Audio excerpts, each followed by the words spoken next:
Back to my YouTube biology classes. तो जैसा कि हम स्टडी कर रहे हैं बीएससी थर्ड ईयर के पेपर फर्स्ट के सभी टॉपिक्स को, ठीक है, जिसमें कि आज हम स्टडी करेंगे मॉस्किटोज के बारे में, ठीक है, मॉस्किटोज कैसे होते हैं, क्या होते हैं, ठीक है, कैसे डिजीज कॉज करते हैं, ये सब कुछ हम स्टडी करेंगे, ठीक है। तो अगर आप लोगों ने अपने चैनल को सब्सक्राइब नहीं किया है तो चैनल को सब्सक्राइब कर लीजिए, वीडियो को लाइक करिए, बेल आइकन प्रेस करिए, जिससे सभी वीडियोस की नोटिफिकेशन आप लोगों तक पहुंच सके, ठीक है। देखिए अगर हम बात करें कि मेन कौन से जनरा होता है, ठीक है, जीनस की अगर हम बात करें तो कौन मेन जीनस होते हैं मॉस्किटोज के, देखिए जीनस को ना हम ज्यादा नोट करते हैं, एक तो है तो जीनस है, ठीक है, और अगर एक से अधिक हम नोट करते हैं तो हम लिखते हैं जनरा, ठीक है, जीनस को क्या लिखते हैं, जनरा में लिखते हैं, ठीक है। तो वो मेन कौन से हैं, तो एक हो जाता है anopheles, next one is aedes and third one is culex, ठीक है। तो ये थर्ड थ्री ऐसे मॉस्किटोज के जीनस हैं जो कि हम लोगों को स्टडी करने होते हैं, ये मेन है, ठीक है। तो चलिए अगर हम बात करें क्लासिफिकेशन ऑफ मॉस्किटो के क्लासिफिकेशन कैसे होते हैं, so let's start studying about the classification of mosquito. Classification of mosquito classification की अगर हम बात करें, phylum, class, subclass, division, order, family, type, इन सभी क्लासिफिकेशन, इस तरीके से हमें क्लासिफिकेशन करना है किसका, मॉस्किटो का, ठीक है। देखिए फाइलम कौन से फाइलम में आता है, तो फाइलम है arthropoda, class insecta, subclass pterygota, division endopterygota, order diptera, family culicidae और type anopheles, aedes and culex, ठीक है। So this is the biological classification of mosquito. Okay, so now we have to study about habitat of mosquito. So let's start studying about habitat of mosquito.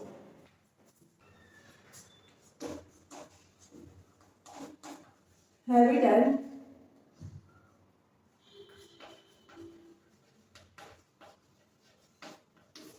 देखिए mosquito कहाँ रहते हैं, ठीक है, mosquito are world wide distribution, ठीक है,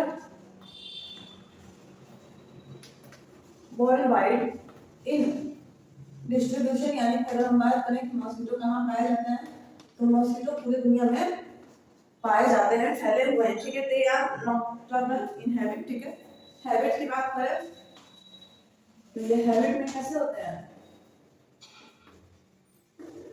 nocturnal होते हैं, और ये स्पाई कैसे जगह पे जाते हैं, तो फाउंड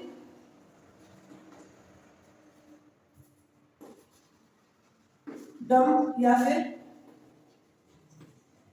मार्शी लैंड जैसी जगहों पे, यानी कीचड़ में ये पाए जाते हैं, वहीं पे क्या करते हैं, ग्रोथ कर जाते हैं, ठीक है। देखिए और सिर्फ फीमेल मॉस्किटो जो होती है, इसके पास ऐसी क्षमता होती है कि क्या कर सके, पियर्सिंग का काम कर सके, यानी कि काटने का काम कर सके, ठीक है। और यही सिर्फ और सिर्फ सक करती है, सकती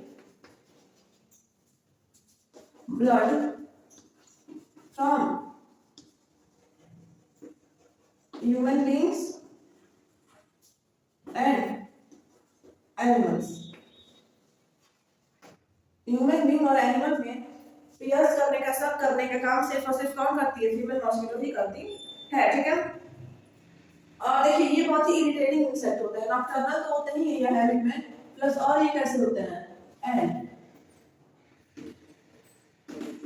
इरिटेटिंग इंसेक्ट होते हैं, ठीक है। इससे इंसान क्या हो जाता है, मच्छरों से इंसान इरिटेट हो जाता है, ठीक है। क्यूलेक्स मॉस्किटो जो होती है बहुत ही कॉमन होती है, टेरिबल पेस्ट होती है मैम की, ठीक है। क्यूलेक्स मॉस्किटो को एनाफिलीज, एडेस और क्यूलेक्स है ना, तो क्यूलेक्स मॉस्किटो को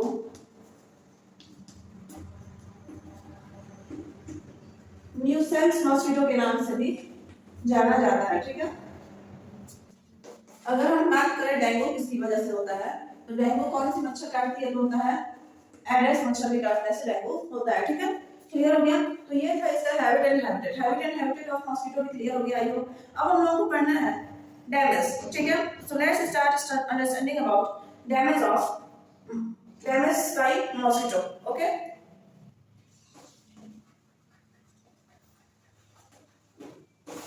डैमेज बाय मॉस्किटोस। ठीक है, देखिए एनाफिलिस जो होती है वो मलेरिया डिजीज की वेक्टर होती है। ठीक है,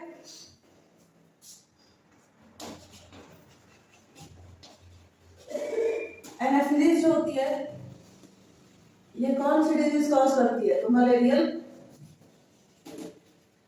डिजीज कॉज करती है। ठीक है, वही हम अगर बात करें एडिस की, तो एडिस मॉस्किटो जो है ये डेंगू कॉज करता है। और वहीं अगर हम बात करें क्यूलेक्स की, तो क्यूलेक्स जो है ये फाइलेरियासिस एंड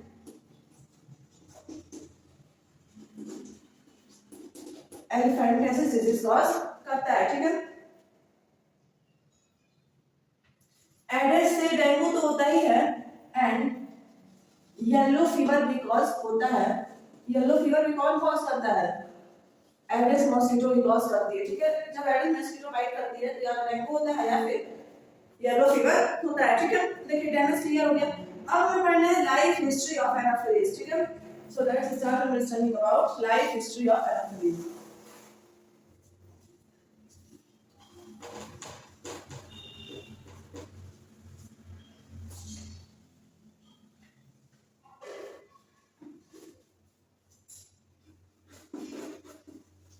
हमें एनाफिलिस, क्यूलेक्स और एडिस सबके लाइफ हिस्ट्री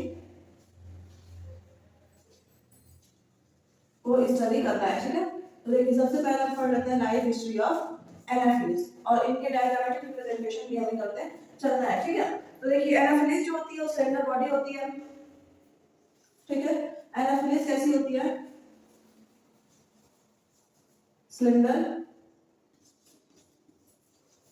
बॉडी होती है। देखिए 60 to 100 egg in one time देती है। ठीक है, एक बार में 60 से 100 अंडे तक ये क्या करती है, देती है। ठीक है, the regular of the larva is divided into head. देखिए लार्वा जो होता है ना ये डिवाइड होता है हेड में, थोरैक्स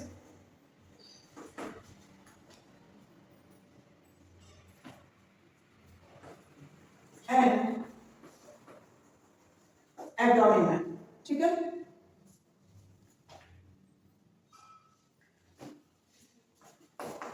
हेड पे पेयर ऑफ एंटेना प्रेजेंट रहते हैं। ओके, ठीक है, और क्या प्रेजेंट रहते हैं, तो pair of compound I, pair of simple I and और क्या प्रेजेंट रहेगा, माउथ पार्ट्स। तो कुछ ऐसी इसकी बॉडी होती है किसकी, एनाफिलिस की। ठीक है, थोरैक्स जो होता है वो सिंगल होता है, सेगमेंटेड होता है, और एब्डोमेन जो होता है वो नाइन सेगमेंटेड होता है। ये हम नोट करते हैं। ठीक है, जो थोरैक्स होता है ना ये सिंगल होता है एंड सेगमेंटेड होता है। ठीक है, और वहीं अगर हम बात करें एब्डोमेन की तो ये नाइन सेगमेंटेड होता है। तो बताइए life history of Anopheles clear हो गया, कोई डाउट नहीं है। तो देखिए इसकी बॉडी कैसी होती है, सिलेंडर बॉडी होती है। ठीक है, 60 to 100 एग्स होते हैं एक टाइम में, हैच मतलब एक टाइम में ये 60 से 100 अंडे तक दे देती है। लार्वा जो होते हैं वो हेड, थोरैक्स और एब्डोमेन में डिवाइड होते हैं। हेड जो होता है वो पेयर ऑफ एंटेना प्रेजेंट करता है, pair of compound I, pair of simple I और माउथ पार्ट्स प्रेजेंट रहते हैं। अगर हम बात करें थोरैक्स की, थोरैक्स जो रहता है वो सिंगल होता है और सेगमेंटेड होता है, एब्डोमेन नाइन सेगमेंटेड होता है। ठीक है, so now we have to draw the life history of life cycle of Anopheles. Okay, सबसे पहले क्या थी, एक एडल्ट एनाफिलिस थी। ठीक है, इसने क्या दिया, इसने दिया एग, एग कन्वर्ट हो गया लार्वा में, larva convert into pupa and pupa convert into once again adult anopheles. Okay, convert हो गया, ठीक है, क्लियर भी है। तो यही क्या है, life history of Anopheles mosquito, life history of Anopheles mosquito. Okay, clear है। सबसे पहले एडल्ट थी, जो एनाफिलिस एडल्ट थी वो क्या थी, एक थी, एक जो है कन्वर्ट हो गया लार्वा में, और लार्वा कन्वर्ट हो गया प्यूपा में। ठीक है, क्लियर है, वेरी गुड। चलिए अब हमें समझना है life history of culex. Anopheles तो क्लियर हो गई, अब हम पढ़ेंगे life history of culex and then life history of adult. ठीक है, तो चलिए सबसे पहले हम समझते हैं लाइफ हिस्ट्री ऑफ क्यूलेक्स के बारे में। लाइफ हिस्ट्री ऑफ क्यूलेक्स, देखिए इसका भी जो लार्वा की जो बॉडी होती है ना, उसमें क्या होता है, हेड होता है, थोरैक्स होता है एंड एब्डोमेन होता है।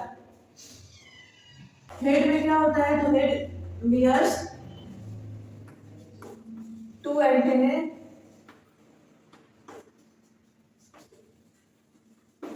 Mouth parts to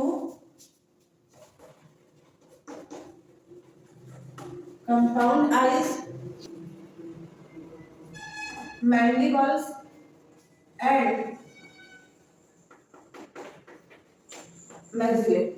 okay, so head क्या कंटेंट करता है, two antennae, mouth part, two compound eyes, mandibles और मैक्सिले। थोरैक्स जो होता है ये कैसा होता है, ये सिंगल सेगमेंटेड होता है। ओके, और अगर हम बात करें एब्डोमेन की, तो ये कितने सेगमेंटेड होता है, 9 सेगमेंटेड होता है। ठीक है, क्लियर हो गया। तो देखिए इसकी भी कुछ लाइफ साइकिल ऐसे ही होगी, हम नहीं ड्रॉ कर लेते हैं। सबसे पहले एडल्ट क्या रहेगी, क्यूलेक्स रहेगी। ठीक है, ये क्या करेगी, देगी एग, एग किसमें कन्वर्ट हो जाएगा, लार्वा, और larva convert into pupa and pupa convert into adult culex। This is the life cycle of a life history of culex। Okay, so now we are going to study about life history of adults।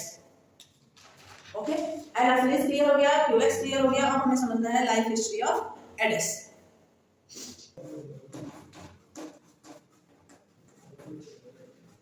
Life history of Aedes. देखिए Aedes की life history, Aedes mosquito की life history कैसी होती है। ठीक है, तो free swimming and feeding stage है बिलोंग, देखिए इनके पास इलोंगेटेड बॉडी होती है जो कि विजिबल होती है, थोरैक्स कैसी बॉडी होती है, इलोंगेटेड बॉडी होती है। ठीक है, divisible into what, head,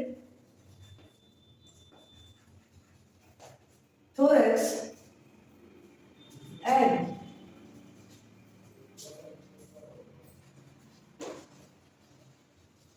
abdomen। ठीक है, एक एब्डोमिनल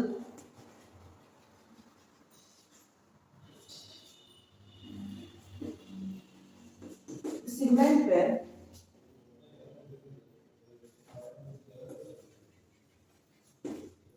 लार्ज रेस्पिरेटरी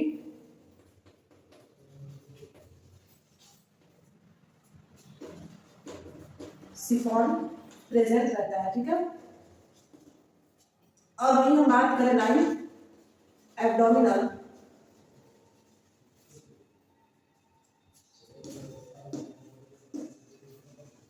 सेगमेंट पे 4 रेस्पिरेटरी गिल्स प्रेजेंट रहता है। ठीक है, देखिए जो रेस्पिरेटरी सिफॉन है ये क्यों होता है, तो ये होता है एरियल रेस्पिरेशन के लिए। ठीक है, और अगर हम बात करें रेस्पिरेटरी गिल्स की, तो ये क्यों प्रेजेंट रहती है, एक्वेटिक रेस्पिरेशन के लिए, ठीक है। क्लियर हो गया, कोई डाउट नहीं है, ठीक है। तो देखिए इसके हम लाइफ साइकिल ड्रॉ करें, तो वही सेम लाइफ साइकिल की सबसे पहले क्या थी, एक एडल्ट एडेस मॉस्किटो थी, ठीक है। ये क्या दे दी, ये एग दे दी, एग कन्वर्ट हो गया लार्वा में, लार्वा कन्वर्ट हो गया प्यूपा में, और प्यूपा कन्वर्ट हो गया एडल्ट एडेस में, फिर से कन्वर्ट हो गया, ठीक है। ये life history of aedes, I hope आपको ये भी क्लियर हो गई होगी, ठीक है। और हमें समझना है mode of infection of mosquito, मतलब कौन कौन सी डिजीज होती हैं मॉस्किटो की वजह से। तो देखिए चलिए हम सभी मॉस्किटोज की डिजीज को समझ लेते हैं, और फिर हम पढ़ेंगे prevention and control, and then हमारा ये टॉपिक क्या हो जाएगा, फिनिश हो जाएगा, ठीक है। तो सबसे पहले हम समझेंगे mode of transmission of mosquitoes या फिर डिजीज, ठीक है। देखिए इतना तो बताया जब फीमेल मॉस्किटो जो है वो बाइट करती है तो उसके फंगस जो है वो ट्रांसफर हो जाते हैं, ठीक है, और हमारी बॉडी में डिजीजेस कॉज हो जाती है, ठीक है। तो यही हमें पढ़ना है कि आखिर कौन कौन सी डिजीजेस हैं जो कि कॉज होती हैं, ठीक है, मॉस्किटोज के काटने से, एडिस एनोफिलीज फ्लोरेंस मॉस्किटो के काटने से। तो देखिए हमें क्या पढ़ना है, डिजीजेस, ठीक है। सबसे पहले हम स्टडी करेंगे मलेरिया के बारे में, ठीक है। तो देखिए मलेरिया की बात करें तो टोटल 4 स्पीसीज ऑफ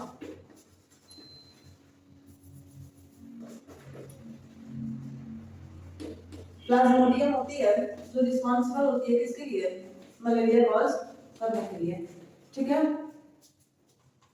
प्लाज्मोडियम की अगर हम बात करें कि प्लाज्मोडियम है क्या, तो प्लाज्मोडियम क्या है, digenetic species and digenetic species in the sense से कितने होस्ट होंगे, टोटल 2 होस्ट होंगे, ठीक है। देखिए प्राइमरी होस्ट की बात करें तो प्राइमरी होस्ट जिसे हम डिफिनिटिव होस्ट भी कहते हैं, ये कौन सी होती है, ये होती है इसकी एनाफिलीज मॉस्किटो, जिसमें ये अपनी सेक्सुअल लाइफ स्पेंड करते हैं, ठीक है। और सेकंड होती है secondary phase, secondary host. Secondary host कौन होता है, तो ह्यूमंस होते हैं, और ह्यूमंस में ये कैसे अपनी लाइफ स्पेंड करते हैं, तो एसेक्सुअल लाइफ स्पेंड करते हैं, ठीक है। समझ में आ गया इतना। मलेरिया में होता क्या है, तो हाई फीवर हो जाता है, ठीक है। क्या होता है, हाई फीवर, मतलब इतना तेज फीवर होता है कि चिटरिंग टाइप का फीवर होता है, यानी कि ठीक कांपने लगे ऐसा फीवर होता है इसमें, किसमें, मलेरिया में। हेडेक होता है, नाउजिया हो जाता है, ठीक है। और फीवर इतना तेज रहता है कि क्लॉट्स भी कैसे हो जाते हैं, वेट क्लॉट्स हो जाते हैं, ठीक है। और नेक्स्ट अटैक पे जब अगली स्टेज आ जाती है, देखिए फर्स्ट स्टेज में तो ये सब होता है, जब नेक्स्ट स्टेज आती है तो नेक्स्ट अटैक पे क्या होता है, टेम्परेचर जो होता है वो क्या होने लगता है, डाउन होने लगता है, यानी कि टेम्परेचर फॉल करने लगता है, ठीक है। क्लियर हो गया। देखिए अब मलेरिया के बारे में क्लियर हो गया, अब सेकंड हमें स्टडी करना है येलो फीवर के बारे में। Second one is yellow fever. Yellow fever, देखिए येलो फीवर में क्या होता है, क्या इसके सिम्टम्स होते हैं। तो येलो फीवर जो है वायरल डिजीज है जो कि अर्बो वायरस के द्वारा कॉज होती है, ठीक है। ये कैसी डिजीज है, वायरल डिजीज है जो कॉज किसकी वजह से होती है, तो एबो वायरस के द्वारा ये कॉज होती है, ठीक है। तो येलो फीवर में सिर्फ इतना ही था, हम इसके बारे में आपको जानने की जरूरत है नहीं। बॉडी एवरेज कॉज हो जाती है, फीवर इसमें ज्यादा हो जाता है, ठीक है, ये सब कुछ होता है। अब देखिए हाँ सुनिए और सुन लीजिए, आप कुछ और भी नोट डाउन कर लेते हैं, ठीक है। एग्जाम में आप लोगों को राइट करने में इजी रहेगा।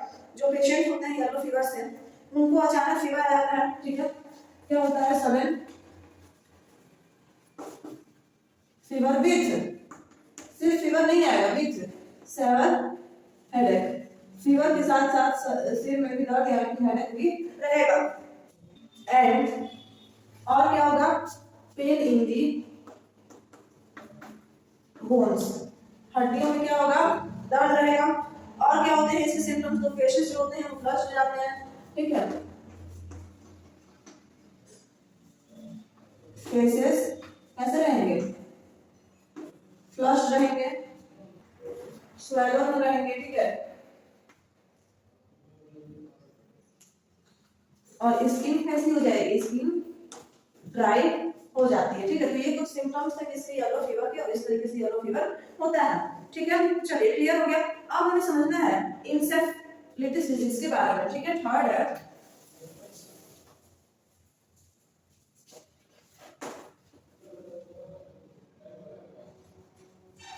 इंसेफेलाइटिस डिजीज के बारे में। इंसेफेलाइटिस डिजीज कैसी होती है, इसमें क्या क्या होता है, चलिए हम इसे समझ लेते हैं। ठीक है, ये डिजीज जो है ग्रुप ऑफ आर्गो वायरस से कॉज होती है। इससे कॉज होती है, तो कॉज होती है group of Ergo virus. Ergo virus को हम लोग फ्लैवी वायरस के नाम से भी जानते हैं। ठीक है, इसमें क्या क्या होता है इस डिजीज में, तो हाई फीवर, बहुत तेज फीवर हो जाता है, हेडेक यानी कि सर में दर्द, ड्रॉजीनेस, ड्रॉजीनेस मीन्स कमजोरी। ठीक है, और कौन से सिम्टम्स हो जाते हैं,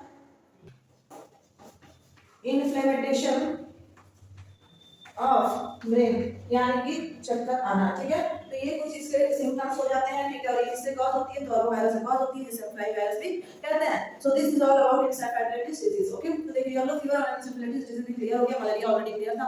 अब हमें समझना है डेंगू फीवर के बारे में। Okay, so let's start studying about dengue. Fourth one is dengue और डेंगू फीवर। ठीक है, डेंगू जो होती है वो बैकबोन फीवर होती है, caused by at least 4 serotypes dengue viruses. ठीक है, ये बैकबोन फीवर होता है,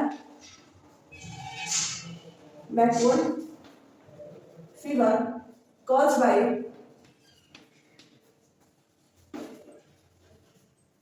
एटलीस्ट 4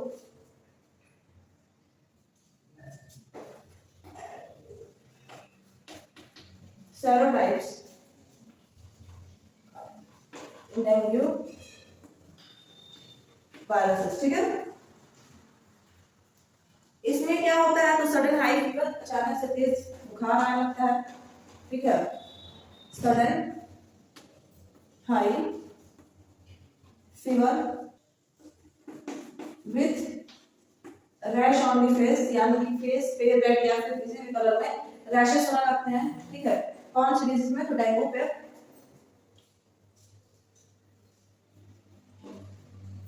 एंड स्टमक पे भी रैशेस आने लगते हैं। ठीक है, और पेन होने लगता है। पेन कहाँ पे होता है, pain in head, eye, muscles and joints, इन सभी जगहों पे क्या होने लगता है, पेन होने लगता है। So this is all about dengue. Okay, अब हमें समझना है फाइलेरियस डिजीज, और फिर एक लास्ट रहेगा डर्मेटोइडल डिजीज के बारे में। उसके बाद हम प्रिवेंशन एंड कंट्रोल पढ़ के इस चैप्टर को क्या कर देंगे, फिनिश कर देंगे। Okay, so let's start study about filariasis disease. Fifth one is filariasis disease. ये किसकी वजह से होती है, तो नीमेटोड एंडो पैरासाइट की वजह से ये डिजीज कॉज होती है। कौन सा नीमेटोड एंडो पैरासाइट, तो कॉल्ड वुचेरेरिया बैंक्रॉफ्टाई। इसकी वजह से ये डिजीज कौन सी होती है, फाइलेरियस डिजीज होती है। ठीक है, ये क्या होता है कि जब ब्लड मीन के दौरान, जब ये इसमें क्या होता है कि जैसे हम पढ़ चुके हैं वुचेरिया बैंक्रॉफ्टाई के टॉपिक, अगर आप लोगों को नहीं क्लियर तो आप चेक आउट कर लीजिए, मैं ऑलरेडी आप लोगों को बता चुकी हूँ कि देखिए वुचेरिया बैंक्रॉफ्टाई में क्या होता है कि जो मॉस्किटो है जब सब करती है ब्लड मीन लेते समय, वो क्या करती है, ह्यूमन को सब करती है, और जब सब करती है तो उनके ब्लड में वो इन्फेक्शन कॉज कर देती है। ठीक है, एंडो पैरासाइट को नीमेटोड को क्या करती है, ब्लड में ट्रांसफर कर देती है। ठीक है, जिसकी वजह से वो इंसान क्या हो जाता है, इन्फेक्टिव हो जाता है। ठीक है, और देखिए इसमें क्या क्या होता है, तो अगर हम बात करें तो इसमें क्या होता है, तो इन्फ्लेमेटेशन ऑफ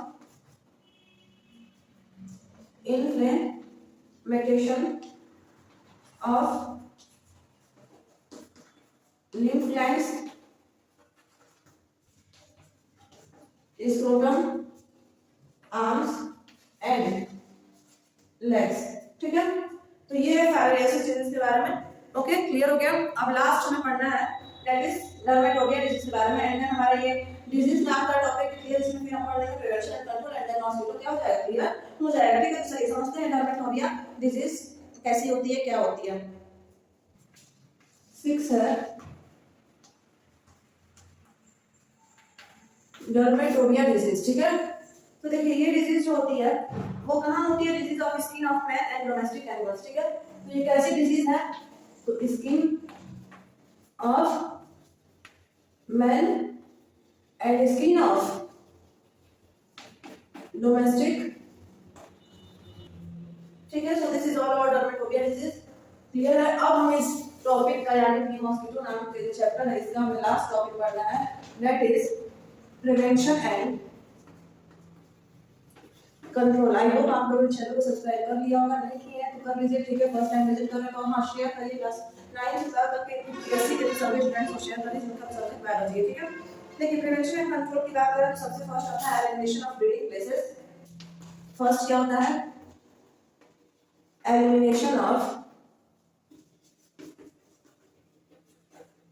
ब्रीडिंग प्लेसेस। उन जगह जहां पे भी गंदगी है वहां पे मॉस्किटो क्या कर सकती है, ब्रीड कर सकती है, तो उन्हें हमें क्या करना चाहिए, डिस्ट्रॉय करना चाहिए, साफ रखना चाहिए उन जगह को। ठीक है, सेकंड हो जाता है killing of adult mosquitoes. Killing of adult mosquitoes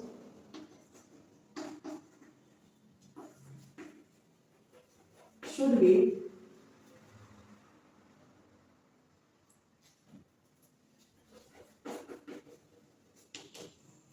spraying of insecticides like fleet or DDT। ठीक है, सेकंड पॉइंट क्लियर, यानी कि मॉस्किटोज को, एडल्ट मॉस्किटोज को क्या करना है, किल कर देना है, स्प्रे करवा के किस काम, इंसेक्टिसाइड जैसे कि फ्लीट और DDT का। ठीक है, थर्ड है इसका point, the water surface is covered by, the water surface is covered by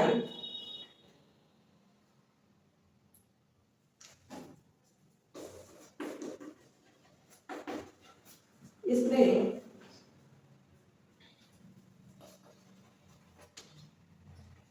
kerosene oil,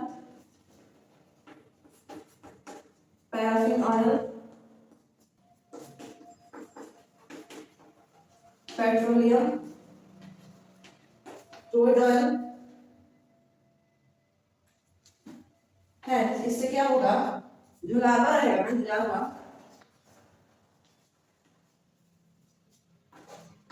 died due to suffocation. Suffocation की वजह से लावा क्या हो जाएगा, मर जाएगा। ठीक है, 3 पॉइंट क्लियर हो गए। ठीक है, लास्ट के और 2 पॉइंट है, इन्हें भी हम क्लियर कर लेते हैं एंड देन हमारा चैप्टर मॉस्किटो नाम में क्या हो जाएगा, फिनिश हो जाएगा।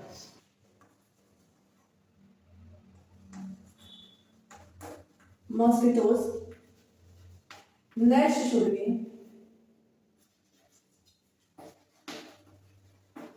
यूज। ठीक है, मॉस्किटो नेट का यूज करना चाहिए। और एक और पॉइंट हो जाता है इसमें, that is the mosquito repellents are also useful, like cream, Odomas, Martin coils, Citronella,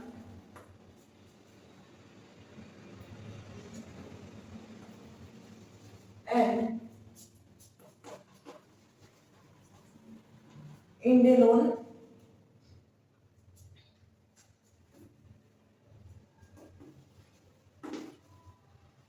which keeps